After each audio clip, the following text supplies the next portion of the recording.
एनक्रेड सोचता है कि उसने हार्ट ऑफ ब्रूट स्ट्रेंथ को सुरक्षित तरीके से सीख लिया है, लेकिन उसने ऐसा प्रतिक्रिया बैकलैश होने की उम्मीद नहीं की थी। हम देखते हैं कि एनक्रेड अपने बिस्तर पर लेटा हुआ है और हिल भी नहीं पा रहा। एनक्रेड रेम से कहता है कि वो एक मांसपेशी मसल तक नहीं हिला पा रहा और पूछता है, क्या ये सामान्य है? रेम उसे हल्के में लेकर कहता है कि उसका शरीर अभी तैयार नहीं था, उसने बहुत तेजी से सीख लिया। ऑर्डन कहता है कि ये पहली बार था जब एनक्रेड ने अपनी मांसपेशियों को इतनी ताकत से जबरदस्ती इस्तेमाल किया, इसलिए उसका शरीर दर्द और जकड़न महसूस कर रहा है। ये स्वाभाविक है, एनक्रेड सोचता है, लेकिन फिर भी ये दर्द तो असनीय है। हार्ट ऑफ ब्रूट स्ट्रेंथ एक आकर्षक स्किल है जो इंसान को असाधारण शक्ति देती है, लेकिन अगर इसे बिना सोच समझ के इस्तेमाल किया जाए तो ये शरीर को नुकसान पहुंचा देती है। एनक्रेड अब इसे बहुत अच्छे से महसूस कर रहा था। नाइट को ऐसे किसी ट्रिक की जरूरत ही नहीं होती, क्योंकि वे पहले से ही इंसान की सीमाओं से परे होते हैं। उनका शरीर तो मानव होता है, लेकिन उनमें दैत्यों जैसी ताकत, फोग जैसी शारीरिक क्षमता और परियों जैसी तीक्ष्ण इंद्रियां होती है। यही एक सच्चे नाइट की पहचान है। एनक्रेड अभी उस स्तर तक पहुंचने से बहुत दूर है। वो कराहते हुए लेटा रहता है। ऑर्डन उसे कहता है कि कम से कम एक दिन तक उसे पूरी तरह आराम करना चाहिए और कुछ नहीं करना चाहिए। ऑर्डन कहता है कि वो उसकी रिकवरी में मदद करेगा। फिर ऑर्डन अपने विशाल शरीर के साथ एनक्रेड के बिस्तर पर चढ़ जाता है और मुस्कराते हुए कहता है, मैं इस टेक्निक को ब्लड, स्वेट एंड टीयर्स कहता हूं। ऑर्डन का ये व्यवहार देखकर एनक्रेड थोड़ा घबरा जाता है। फिर ऑर्डन उसके शरीर के प्रेशर पॉइंट्स दबाने लगता है। एनक्रेड दर्द से कराहता है, लेकिन आवाज नहीं निकालता। उसे लगता है जैसे वो मर जाएगा। उसे ऐसा लगता है मानो कोई रहस्यमय अस्तित्व उसकी आत्मा को निचोड़ रहा हो। जब ऑर्डन उसके पैर दबा रहा होता है, वो कहता है, जहां मैं दबा रहा हूं, उसे याद रखना, ये मांसपेशियों की जकड़न खोलने की टेक्निक है। इसका औपचारिक नाम है ball of style pressure technique सुनकर एनक्रेड का मन खुश हो जाता है। वो सोचता है, अगर मैं ये भी सीख लूं तो ये भी काम आएगा, इसलिए वो ठान लेता है कि चाहे जितना भी दर्द हो, वो सह लेगा। चाहे उसके सामने बोटमैन खुद आ जाए, वो हार नहीं मानेगा। एनक्रेड की हालत देखकर रेम गुस्सा हो जाता है और ऑर्डन को डैम हंक कहकर चिल्लाता है, क्या वो हमारे कैप्टन को मारने की कोशिश कर रहा है? लंबी रात के बाद जब सुबह होती है, एनक्रेड बिस्तर से उठता है और सोचता है, ऑर्डन की वजह से मैं बोटमैन से मिलने ही वाला था, लेकिन अब शरीर का दर्द काफी कम हो गया है। ऑर्डन ने कहा था कि रिकवरी के लिए कुछ मत करना, लेकिन एनक्रेड को लगता है कि कुछ न करना समय की बर्बादी है। अपने हथियार को देखते हुए वो सोचता है, कम से कम इसे मेंटेन तो कर सकता हूं। तभी ऑर्डन अचानक उसके पीछे प्रकट होता है और नाटकीय अंदाज में चुपचाप उसकी तलवार हाथ में ले लेता है और कहता है कि उसने एनक्रेड से कहा था कि शरीर को बिल्कुल मूव नहीं करना। एनक्रेड घबरा कर कहता है, मैं तो बस तलवार साफ करना चाहता था। तब क्राई ऑर्डन के हाथ से तलवार ले लेता है और कहता है कि अगर तलवार की देखभाल करनी है तो वो खुद कर देगा। एनक्रेड तलवार पकड़कर कहता है, लेकिन तुम मुफ्त में काम नहीं करोगे, ए ना? क्राई मुस्कराता है और कहता है, तेज दिमाग है तुम्हारा।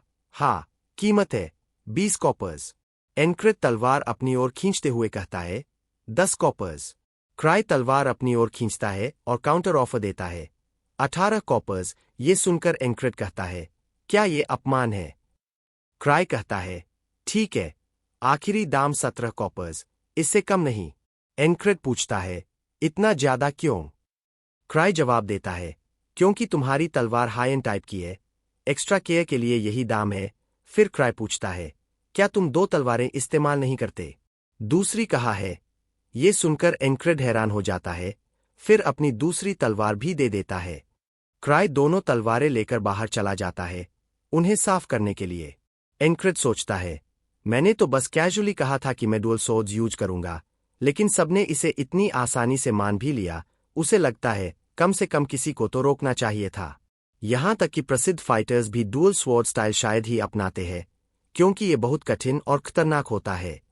ताकत पर्याप्त न हो तो एक तलवार भी संभालना मुश्किल होता है, और 2 हाथों से मारने की तुलना में एक हाथ की ताकत बहुत कम होती है। दिखने में ये कूल और फ्लैशी जरूर लगता है, लेकिन प्रैक्टिकली इसके बहुत नुकसान है। डिफेंस कम हो जाता है, अटैक्स कोऑर्डिनेट करना मुश्किल होता है और आमो पहने दुश्मनों पर इसका असर घट जाता है। फिर भी कोई भी उससे कुछ नहीं पूछ रहा था। तब एनक्रेड अपने साथियों से पूछता है, तुम सब मुझे डुअल सोर्ड्स यूज करने से मना क्यों नहीं कर रहे? ये सुनते ही सब हैरानी से उसकी ओर देखते हैं। ऑर्डन पूछता है, तुम्हें क्या लगता है, ऐसा क्यों है? जैक्सन कहता है, क्योंकि तुम जिद्दी हो, बहुत ज्यादा जिद्दी। एनक्रेड हैरान होकर कहता है, क्या तुम लोग मेरे बारे में बात कर रहे हो? ऑर्डन हंसते हुए कहता है, हाँ, जिस तरह तुम कभी हार नहीं मानते और लगातार आगे बढ़ते रहते हो, वो तुम्हारी जबरदस्त जिद दिखाता है। एनक्रेड कहता है, लेकिन ये बेकार की जिद नहीं है। रागना पूछता है, तो फिर क्या वजह है तुम्हारे डुअल सोर्ड्स यूज करने की? एनक्रेड जवाब देता है, क्योंकि मुझे पसंद है। दो तलवारें चलाना बस बेहतर महसूस होता है। यही वजह थी कि एनक्रेड नाइट्स की प्रशंसा करता था। उसे अपने मर्सनरी दिनों की याद आती है, जब वो कमजोर था। लोग नाइट्स की बहादुरी और उनके महान कारनामों की बातें करते रहते थे। किसी ने कहा था, वो नाइट जो युद्ध को समाप्त करेगा, उसे नाइट ऑफ आर्मिस्टिस कहा जाता है। एनक्रेड हमेशा से उन नाइट्स की प्रशंसा करता था, लेकिन क्योंकि वह उस समय कमजोर था, ताकतवर लोग उसे तंग करते थे और बेकार कहकर उसका मजाक उड़ाते थे। उनमें से एक ने कहा था, उस तलवार को झुलाने से तुम कभी नाइट जितने ताकतवर नहीं बनोगे। वे उसे दयनीय कहते थे। मगर चाहे सब उसका मजाक उड़ाए, एनक्रेड हमेशा वही करता है जो उसे पसंद है और जिसके लिए वो जीता है। एनक्रेड अपने साथियों से कहता है कि उसका हार मानने का कोई इरादा नहीं है।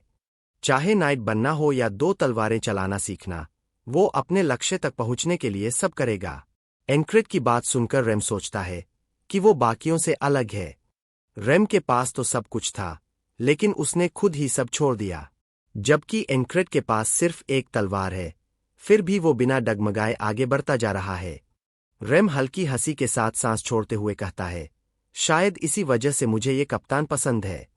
रागना व्यंग्य में कहता है, तेरी पसंद तो बड़ी अजीब है। रेम उसे बीच की उंगली दिखाते हुए कहता है, चिंता मत कर, बाकी सारे लोगों से तो मैं अब भी FING नफरत करता हूं। रागना हंसते हुए कहता है, और मैं भी तुमसे नफरत करता हूं। जैक्सन ठंडे लहजे में बोलता है, लगता है तुम दोनों एक ही सोच पर हो। ऑर्डन अपने पादरी जैसे अंदाज में कहता है, भगवान कहते हैं कि सब चीजों को समान रूप से अपनाओ, लेकिन मैं तो बस उसका सेवक हूं और मेरी भी सीमाएं हैं। फिर वो कहता है कि उसे भी इन सब से नफरत है। रेम हंसते हुए कहता है, तेरी बातें लंबी है, लेकिन नतीजा वही बकवास। एनक्रेड मुस्कराता है और कहता है, तुम सब तो काफी अच्छी तरह मिलजुल कर रहते हो। रागना कहता है, इसे तो अपमान कहेंगे। थोड़ी देर बाद जैक्सन कुछ छोटे पत्थर लिए एनक्रेड के पास आता है और कहता है, अगर बोर हो रहा है तो समय बर्बाद करने के बजाय थोड़ा ट्रेनिंग क्यों न करे? एनक्रेड कहता है कि उसे कुछ नहीं करने को कहा गया है।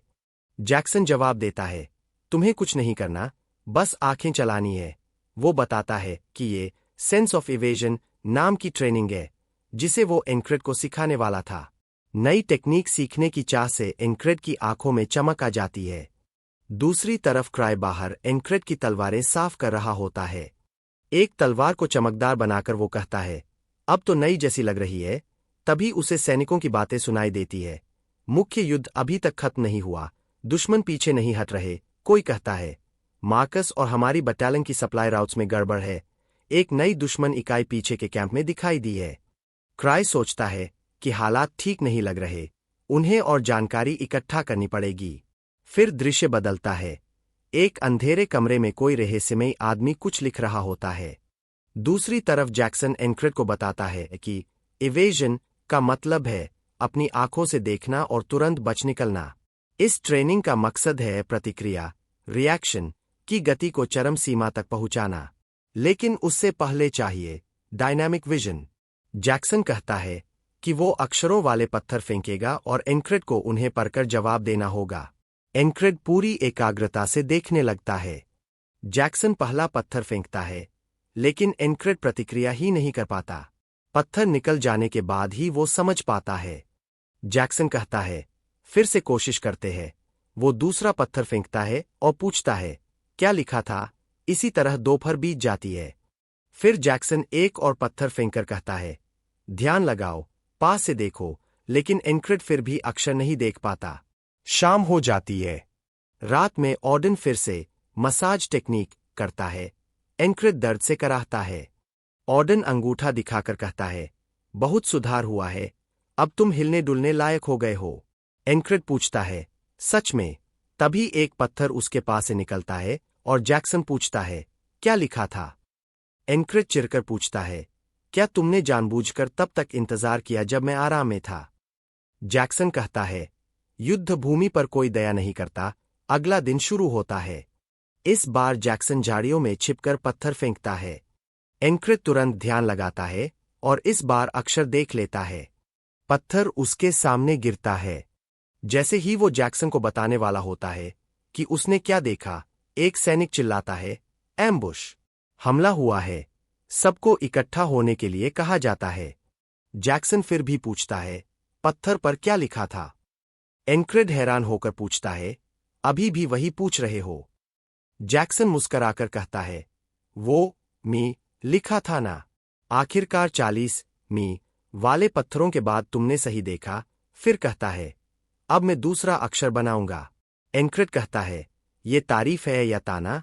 तभी रेम पूरे जोश में दौड़ता हुआ आता है और पूछता है, कहाँ है दुश्मन? एनक्रिड उसे देखकर सोचता है, क्या ये पागल हो गया है? जैक्सन कहता है, तुम्हारे बीमार पड़ने से रेम को प्रैक्टिस का मौका नहीं मिल रहा था, फ्रस्ट्रेशन है। रेम उस जगह पहुंचता है जहां हलचल मची थी। एनक्रिड सोचता है, क्या ये लड़ाई नहीं कर रहे? रेम कुल्हाड़ी लेकर चिल्लाता है, दुश्मन कहाँ है? वो दानव कहाँ है?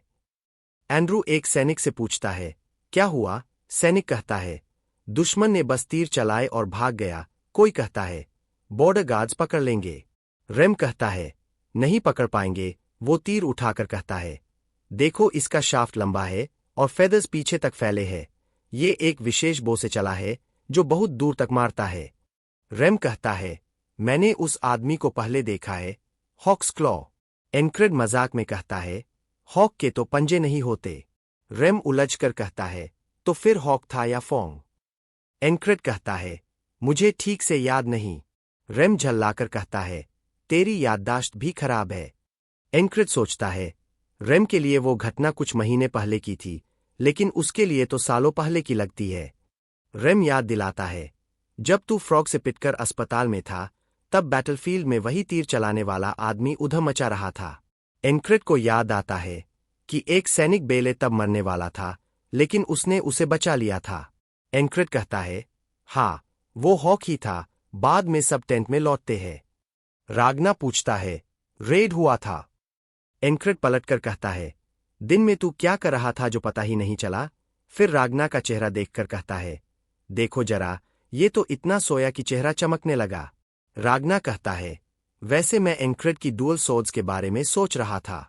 उसे शरीर को इन 2 तलवारों की आदत डालनी चाहिए। एनक्रिड पूछता है, तेरे पास कोई तरीका है? रागना गंभीरता से कहता है, हाँ, समझने में आसान तरीका बताता हूं। वो कहता है, अब से तेरे 2 प्रेमी हैं। रेम हंसते हुए कहता है, अगर तेरी मंगेतर ने ये सुना तो तेरा काम तमाम। एनक्रिड सीधी शक्ल में कहता है, वो मेरी मंगेतर नहीं है। रागना बताता है, अब से जब भी तू खाए, सोए या लड़े, दोनों तलवारें हमेशा हाथ में होनी चाहिए। पहले उन्हें अपना हिस्सा बनाना जरूरी है। रात में एनक्रिड 2 तलवारों के साथ सोता है। जब एस्थर कमरे में आती है और दोनों तरफ तलवारें देखती है, तो सोचती है, अब तो मुझे ठीक से सोने की जगह भी नहीं मिली। ये आदमी तो सोते सोते भी ट्रेनिंग करता है। कितना असुविधाजनक। तभी बाहर से कोई चिल्लाता है, एम्बुश! एनक्रिड तुरंत उठ बैठता है, जिससे एस्थर डरकर बिस्तर से गिर जाती है। बाहर सैनिक कहते हैं, उन्होंने फिर तीर चलाए और भाग गए। बॉर्डर गार्ड्स को बुलाना होगा। इस बार रेम तो उठता भी नहीं और कहता है, क्या निराशा है। फिर एनक्रिड फिर से लेटकर सो जाता है। यह बात स्पष्ट रूप से एस्थर को चिढ़ाती है। वह एनक्रिड को अपनी क्लॉ से मारने लगती है और कहती है कि उसे शांत होकर सोने दो। एनक्रिड कहता है, रुको, दर्द हो रहा है। हलचल सुनकर क्राई उठ जाता है और कहता है, ये तो दूसरी रेड है।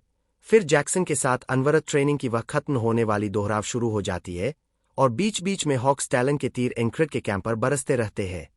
उसी बीच जैक्सन एक और पत्थर फेंकता है, पर पत्थर एनक्रिड के पास से गुजरने से पहले ही वो लगभग बिना देखे बोल देता है, यह या ए। फिर एक तीर एक सैनिक को लग जाता है। रेम, जो हमेशा अपनी कुल्हाड़ी के साथ तैयार रहता है, गुस्से में उसे क्विक बास्टर्ड कहता है। फिर रात आती है और जैक्सन फिर पत्थर फेंकता है। इस बार एनक्रिड कहता है, यह मैन ए। अगले दिन फिर एम्बुशेस जारी रहते हैं, समय पर तीर उड़ते रहते हैं। रात में एस्थर एनक्रिड के व्यवहार पर गुस्सा और फ्रस्ट्रेशन दिखाती है। एनक्रिड की इवेजन ट्रेनिंग चलती रहती है और जैक्सन पत्थर फेंकता रहता है। फिर एक पत्थर फेंककर जैक्सन पूछता है, क्या लिखा था? एनक्रिड कहता है, इस बार ये इन ए। अचानक एनक्रिड महसूस करता है कि अगर अब तक के सारे अक्षरों को मिलाया जाए तो वो शब्द बनता है क्रेजी बार्बेरियन। यह सुनते ही रेम अपनी कुल्हाड़ी लेकर दौड़ता हुआ आता है और कहता है कि वह जैक्सन को कटवा कर रख देगा, हॉक वाले की जगह। एनक्रिड रेम को रोकता है और जैक्सन से पूछता है, क्या तुम्हें पता नहीं कि तू हमेशा पहले लड़ाई छेड़ता है? जैक्सन ऐसे इशारा करता है मानो उसे कुछ भी पता न हो। क्राई सैनिकों को देखता है और कहता है कि वे उस फिसलन भरे हॉक को धू भी नहीं पाए। वह जो उस बो का इस्तेमाल कर रहा है, कोई निशान नहीं छोड़ता। वह 2-3 तीर चलाकर भाग जाता है। बॉर्डर गार्ड के मोबिलाइज होने से पहले ही बेस छोड़ देता है। क्राई सोचता है कि अगर ऐसे चलता रहा तो उसे पकड़ना असंभव होगा। दिन में कई रेड्स हो रहे हैं और वे अपराधी तक नहीं पहुंच पा रहे। अभी नुकसान छोटा दिखता है, पर अगर यह जारी रहा तो बड़ा संकट बन जाएगा। वह कमांड पर हैरान है कि वे इसको ठीक से हैंडल क्यों नहीं कर रहे। क्राई बुदबुदाता है कि उसने खुद जोखिम उठाकर कुछ नहीं करना चाहा, पर अब हालात देखकर उसके पास कोई चॉइस नहीं है। अगर कमांड कुछ नहीं करेगा तो उसे खुद कुछ करना होगा। फिर क्राई एनक्रिड के पास जाकर उसे स्क्वाड लीडर कहकर बताता है कि उसके पास एक योजना है जो वह हाई कमांड को सुझाना चाहता है।